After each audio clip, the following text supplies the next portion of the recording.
Okay, I want to talk to you for a moment about the employment relationship between the principal and the broker. The module called the principal-broker relationship employment. This arrangement is a contract between the owner of the property and the broker for the marketing of that property. So what are your choices whenever you do this? This is called a listing, okay, a listing contract. What are your choices when you go out to list a property? The first and most common arrangement is that called an exclusive right to sell.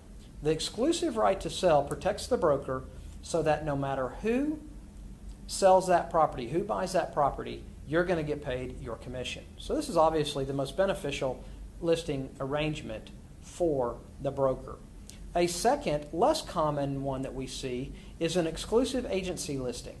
This provides the commission to the broker under the circumstances as before, except for when the owner acquires their own buyer. If the owner were to acquire their own buyer under the exclusive agency listing, then the broker would not receive commission. So it's important to understand the difference in these two. Obviously, this is not as beneficial for the broker because sometimes it's very difficult to tell if the owner actually procured that buyer or was it your marketing activities and they happened to stop by the house or something like that. So these are a little troublesome to me. A third way is an open listing. I like to refer to these as the Wild West. This is a situation where no matter who brings the contract to the owner of the home, then they receive the commission. So this is sort of a Wild West approach to selling a home. Okay, and it's just not an exclusive relationship. The last one, and very seldom used, is called a net listing. This is where an owner would actually tell the broker, look, I need to get X amount of dollars. Anything that I get above X amount of dollars is yours, and that's your commission. That's yours to keep.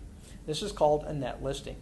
The problem with this is, I think it has a conflict of interest, so to speak, on the broker as to pricing the home.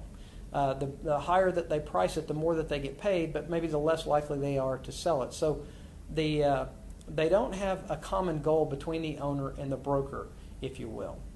So those are the four types that we want to talk about. Let me just say briefly, in our industry, some of the things that have gone on that are worth looking at, and that is what we call a limited activity listing. This is a situation where a broker would take a listing at a reduced commission rate or even a flat rate and not do as much services. So they would limit their services for limiting their fees. In other words, you might take a listing and simply put it in the MLS. And in the MLS it says, brokers bring all offers and all showings happen with the owner of the property. Just a current trend that's kind of happening in the that you might see and you might read about. Limited service agreements. All right, I hope that makes some sense and helps you understand part of this module. Thank you.